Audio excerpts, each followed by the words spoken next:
that all the examples that you referred to, which you basing your conclusion that this is just a trump-up case against you, is something that you are not thumb-sucking. Everything is on record. Everything was said here in court, not so. Yezwa ke mzansi uthi ummeli ke kuzowaziwa ukuthi ke konke lokho okushoyo zonke lento lezi ke osikhulumile asizinto nje phela osithatha nje emoyeni izinto ezibufakazi futhi obukhona futhi la enkantolo. Yebo. Yes. Thank you. Now, you are saying the allegation by Constable Zungu that on the 26th of October 2014, you were in possession of a 9mm pistol, and accused number one was in possession of a .38 revolver pistol. That's not true.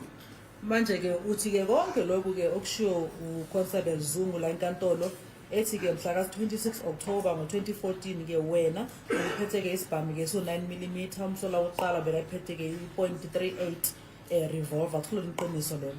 Amanga lawo. That's a lie. Angimazi Zungu. I don't know Zungu. Angimazi accused number 1 usibili. I don't know accused number 1 Sibiya. Azange be nabe fosola seBasuthwini hostel on 26 October 2014. I was never with them at the Basuthwini hostel in Vosloorus on the 26th of October 2014. So yonke lento ingamanga nje. So everything they are saying is just a lie. Lekho nyoZungu. What Zungu is saying is a lie. Thank you. Let us proceed with what you are branding as lie that were peddled by Constable Zungu based on the analysis of the evidence that is before court that we have alluded to. Masiphinde ke siqhubeke futhi ke sibheke ke lokho kulethi nawe enkantolo ukuthi amanga ke nje akhiwa ke uYuzungu. Now, he further says that soon after he had realized that accused number one was in possession of that 3.8 revolver and you were in possession of the 9mm pistol, he then inquired Gwabeni about the whereabouts of his firearm. Then he further told the court that soon after he inquired about the whereabouts of his firearm from Gwabeni, and Gwabeni then gave it to him. And when he took it from Gwabeni, he then took out the magazine from that service pistol. You see, if you are bored, you have nothing to do, you came to court for a show, for entertainment, forget it. Today is not the day. Maybe just switch off and do something else, because today Advocate Mnisi as a defense, or should I say the defense team, is executing a classic high-stake impeachment of character and credibility. You know, when the state relies heavily on a single witness to anchor critical evidence, such as placing all these 5 accused men in the same room on the day that Senzo was unalived, the defense doesn't always need to disprove the physical scene directly. Instead, they can, or they will destroy the foundation holding the story together, the trustworthiness and the storyteller. And here is how we are going to break it down. Yeah, you see, when they say cautionary rule of a single witness, this is what they're talking about, because under South African law, Section 208 of Criminal Procedure Act, a court can convict on the evidence of a single witness, right? But that evidence must be clear. You heard me right. The evidence must be clear and satisfactory in all material respects. In all material respect. And now when we look at Zungu, and after hearing these sound bites that we're hearing, and the one that is going, I'm going to put after here, I'm gonna request you to listen to it. You will see what Advocate Mnisi is doing. Okay, I mean, under oath, he confirms that he was present while illegal firearms were changing hands, right? He was driving a police vehicle. He was drinking. He gave away his gun to an unlicensed person who doesn't have a safe to put away from him. Now, what do you call that? That witness? For me, it paints him as an accomplice or an accomplice adjacent witness. And apparently courts are legally required to approach accomplice or compromise single witness testimony with extreme caution because such witnesses often have personal interest to serve or tainted moral standing. And Advocate Muniz is doing this very well because that we need to learn. We cannot just watch for the sake of having fun. We really need to learn, okay? And what Advocate Muniz right now, what he's doing is exposing a motive to lie. He is highlighting every law and regulation that Uzungu admitted breaking. One, giving a service pistol to an unlicensed person without a safe, it is a severe breach of the Firearm Control Act and a gross official misconduct. Drinking while using a state car, it's a serious disciplinary and criminal liability. Prior knowledge of a murder weapon is a misrepresentation, and he is withholding evidence by not reporting or by not reporting and did not report that. So the defense right now is asking the judge or to look at the real reason why Zungu came to court and testify. Was he doing it for correct reasons? Did he give his evidence out of a civic duty to reveal the truth, or did he strike a deal with the state to avoid prosecution, suspension, or prison for his own unlawful acts? And if his testimony is driven by self-preservation, then his reliability is gone. Remember what Matlala did. Getting into a plea deal with IDEC, and the magistrate saw through it, and he rejected that, saying he is now taking a shortcut out, by taking that deal. So in this case, this is exactly the same motive, that he didn't just come to court to reveal the truth. He sat on the truth for such a longest time, and now he comes and wants the judge to believe him. But let's take it, listen to this sound bite when Ncube just finishes what I've just said. Take a listen to this. Khona lokho nje kushaya amanzi akubonayo ukukhombisa ukuthi njengephoyisa kwakumele kube nenyathelo ayithathayo. Since he had these suspicions as a police official, he was supposed to take some steps.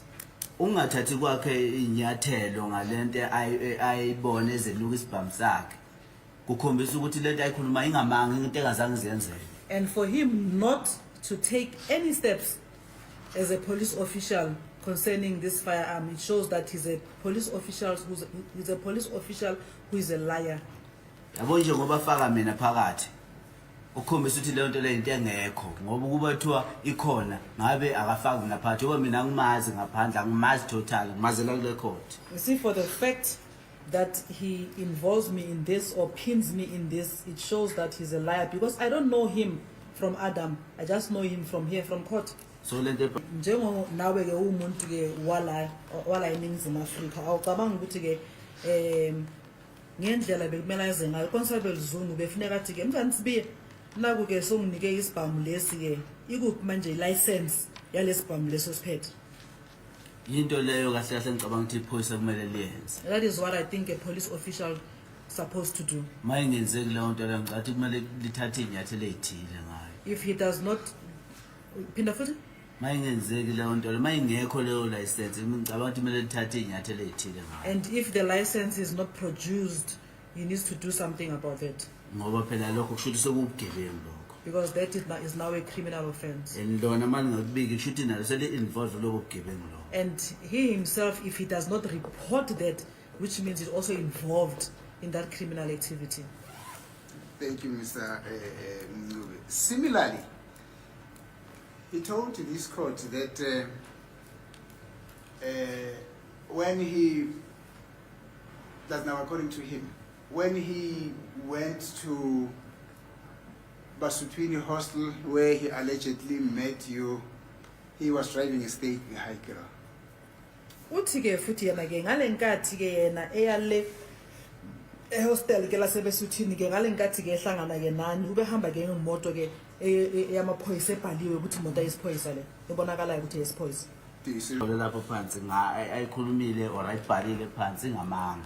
So whatever he wrote down there is a lie. Angazi lutho ngale. I don't know anything about it. Yeah, no, let us just correct that. I wrote what he told this court.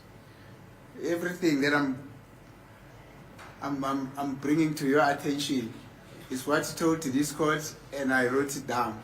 Uthi ke ummeli ke yimi ke engibhale phansi ke lokho ke konke yena kushilo ngalenkathi emile la ecourt ekhuluma enkantolo mina njengommeli ngibhale phansi mina manje yimi nesinokuletha kuwena ukuthi uphendulele khona. Yebo angangimuzwa nami kusho khona la. Yes, I also heard him mentioning or saying that Thank before you. the court. Then he further went on, as he explained to this court, that he then took the .38 revolver, special firearm, from Muzi, that now accused number 1, and he looked at it. Uyaqhubeka manje futhi ke yena uZungu uthi ke akwenza futhi uye wathatha ke isibhamu lesi ke lesesu 3.38 i-revolver special esithatha ke kuyena umuzi ke omsola ke lokuqala. Now, according to him, this is all happening in your presence. Konke lokhu ukuthi ke kwenzakala nawe ukhona khona lapho futhi ubona lokho kwenzakalayo. Unamanga lo. Hey, this man is a liar. Ngoba ubaba wakhe angimazi ngabe ngithi ngafisa ukwazi abazali bakhe lo muntu onamanga kangaka. If I did not know his father, I would have, I would have said that I wish to see his parents, see the parents of this person who's such a liar. Manje ubaba wakhe sengiyamazi ngimbone khona kule court. But unfortunately, I know his father. I saw him before this court, Waphikisana futhi nezinto eziningi ekhulunywa uConstable Zungu. and he disputed many things that were said by Constable Zungu. Ukhombisa ukuthi uConstable Zungu vele umuntu ophila ngamanga. That shows clearly that Constable Zungu is a chronic liar. Iphoyisa nje lingcolile. He's just a dirty police official. Now, just before he proceeds, on this point alone, the fact that he said, I took the .38 special revolver from accused number 1 and looked at it. Now, he basically told this court that at some point in time, being a policeman, I got hold of that firearm and I took possession of that firearm. Uye washo wathi ke yena uye wathatha ke le .38 ke isibhamu lesi ke sithatha kwemsola wokuqala wasesibheka ngamanye amagama uthi yena njengephoyisa ke elala eNingizimu Afrika uye wathatha isibhamu leso wasesibheka noma isibuka. Do you follow? Uyalandela la? Ngiyalandela. Yes, I'm following. Now, I mean, as a citizen of this country, was it really not expected from Constable Zungu there and there to say to Mr. Sibia, you just gave me this .38 special revolver, but where is the license for you to possess this firearm? Was that not a legitimate expectation? Manje ke Remember that version? usakhumbula lokho? Yebo ngiyakhumbula kusho la. Yes, I still remember him saying that before the court, Kodwa nje kungamanga. but that is a lie. Phambi kwami ehlama zangizenze into nje. Yes. In my presence, nothing like that happened. Thank you. So, was he also not expected at the time at which he realized that you are also in possession of a 9mm pistol to demand to see a license to possess that firearm from you? Manje ke nangaleya nkathi ke sekabona ukuthi nawe unesibhamu kuye ke kube kumele ukuthi manje nakuwe ke mhlamba ayifuneke license yalesibhamu leso siphethe. Yebo kumele afune license kimi. Yes, it was expected of him If to ask for the license. If mhlawumbe wecabanga ukuthi iphoyisa kwamele afune ikhadi yabona kimi lokuphoyisa. Or maybe peradventure, if he thought that I was a police officer, he was supposed to maybe ask for the service card. So lento la ikhuluma ingamanga into engazange iziyenzeke. So what he's saying is a lie, it's something that did not happen. Thank you. Now, after saying to the court that he took the firearm, the .38 special revolver from accused number 1, and having looked at it, he said that it looked as if the firearms were being handed over to Gwabeni. In other words, yourself and accused number 1 handed those firearms to Gwabeni. Uyaqhubeka futhi ke uZungu uthi ke emva ukuthi sekasithathile isibhamu lesi ke i.38 kuyena ke umsola ke lo oqala uthi ke kuyawabuka Who comes to court and confess that he knew that there was a firearm that Gwabeni was once in possession of, and then he threw that firearm away, and he does nothing about that. Do you have any comment about it? kukhona mhlamba ufuna ukusho kuloko mase isithombe sithi ke nali iphoyisa liyazi ukuthi khona ke isibhamu lesi ke uGwabeni ke ube naso sase silahlelwa khona lapha emfini kodwa akenzi lutho ke ngakho. Yiko ngithi isigebengu sephoyisa lesi. My lord, that is why I'm saying this police official is corrupt. I don't even know how he was even employed in the police sector, as corrupt as he is. Because that same firearm that he had mentioned that was thrown inside the river, he did also mention that that firearm had killed a person. But he did not take any actions.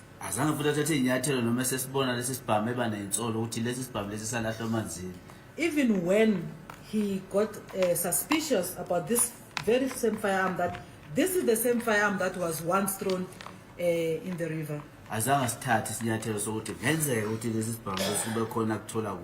He did not take any steps to do anything that maybe he might be able to get something from this firearm. So what Zungu is telling, it's just lies. My lord, this person is a liar. The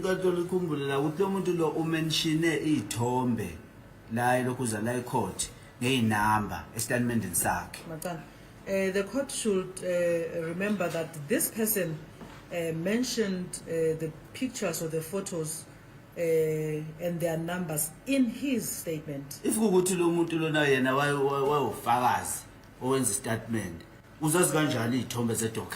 If indeed this person, my lord, was a witness making his statement, how did he know the picture numbers in the docket? So what he's talking about is something that he saw in the pictures. Not 2014. Not something that he observed in 2014. My lord, is something that they plotted, himself, Gininda, and the team. That we need to do like this so that, you know, we can get the desired result. 2019. You can see that picture for the fact that Gininda met with this person in 2019. Got the statement, it's got 2023, 31 May. But his statement was made in 2023, the 31st of May. So much that is just clear without any doubt that this is a plot, something is just being planned here. Ngendlela lo muntu anobufakazi ngakhona lesa statement sakhe umuntu okwakumele enze statement from the start emaphoyiseni. Ngicela uphinde. Lo muntu ngendlela anobufakazi ngakhona abhale ndawo istatement sakhe asibhale ngakhona ukuthi unobufakazi ngakhona yinto okwakumele ayenze from the start. This person, the way he has evidence from his statement is something that he was supposed to have done at the police. Okay, then utshela court ukuthi uZungu sikhathi bekhuluma naye bekhuluma. Macala. Let's correct that. You're saying because of what he told this court, he gave the impression that he had evidence and he had to give this evidence to the police there and then. Not so. Uthi ke ngendlela bengakhona ubekhombisa ukuthi ke unabo ufakazi futhi ubemele ukuthi ufakazi lobo abunika amaphoyisa ngaso sona leso sikhathi leso. Yebo kwakumele abunika amaphoyisa ngaleso sikhathi. Yes, that's what I'm saying. You are supposed to give the police at that moment there and there. And wakungeke kuze kube kanje ukuthi kuze kuthatha isikhathi esingaka ikhesa senzomeyiwa engahleli ecourt. And it was not going to just be like this, that it will take this long, that the Senzomia case is not heard before the court. Ukuba kuthiwa enabo lo mfakazi lo muntu lo ngaleso sikhathi sika 2014. If indeed this person had that evidence in 2014. So hambe ayishayisa nje khuluma mangodo. So he just goes on and just be lying. Ayikho lento ayibhalela. Statement sakhe nala ikhulumela icourt. What he has written in his statement and what he has testified on in the court is just not true. Thank you. He's lying. Now, Mr. Mube, it will indeed be noted that there's a statement that was read here at court, or that was introduced here at court as an exhibit. I can't remember what exhibit was it. It's a statement that was allegedly written by, or that was taken from Constable Zungu. What I'm saying is, the fact that basically this assertion or the testimony, what Mr. Mube is asserting that this is a trump-up case against them in relation to the aspect relating to Zungu mentioning the number of the photos which depict some of the accused here at court in his statement. It's indicative, that's according to Mr. Mube, of the fact that somebody was preparing him to come and say something that had already been discussed with that somebody, as if that was coming from Mr. Zungu himself. Uyabe kumele ukuthi ke ngokuya ngabufakazi ke lobu ke obabekwa yena ke malana ke ekhuluma ke ngezithombe ke nama number ewezithombe zabanye abafakazi abala inkantolo kuyakhomba ukuthi ke ukhona ke umuntu abamlungiselela ukuthi ke eze ezothula ke bona lobufakazi lobo bengathi ke phuma kubona abozungu. Yebo kuyakhomba ukuthi yena ulungiselela ihlale phansi yahlelwa lento. Yes, it is clear that they sat down and plotted this. Yeah, that is Mr. Ramsipin is bringing to my attention that is Exhibit AA. Thank you. Uyasho futhi nokuthi ke lo ufakazi lo khona la enkantolo ke obabhalwa phansi ukuthi ke ku Exhibit AA.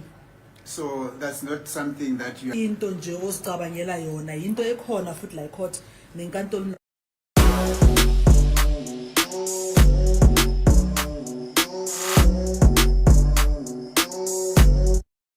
Thank you, my lord.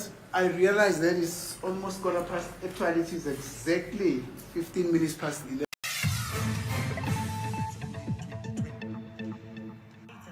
He was at the peak of his career. Who did not like that? Is this just... I'll say it was a hit. Where is the mastermind? Thank you, Brother Tia.